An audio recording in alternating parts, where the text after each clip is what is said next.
Cara menaklukkan wanita itu semua ada jam-jamnya. Ini strategi seorang Vicky Prasetyo.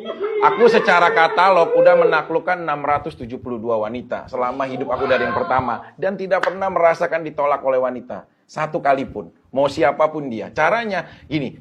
Wanita itu kita harus tahu jam-jamnya dia rapuh. Kalau pagi hari menjelang bangun tidur, dia itu pasti akan menyiapkan aktivitas yang akan dia lakukan. Jangan coba-coba masuk di area waktu ini.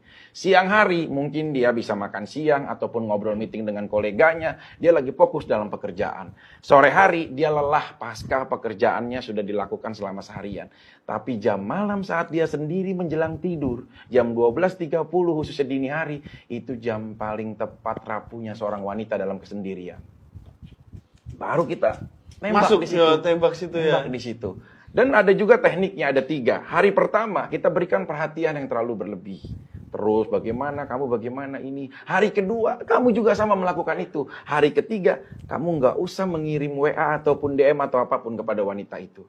Tunggu, di saat dia mulai mencari, berarti dia akan mencari orang yang merhatikan dia selama ini.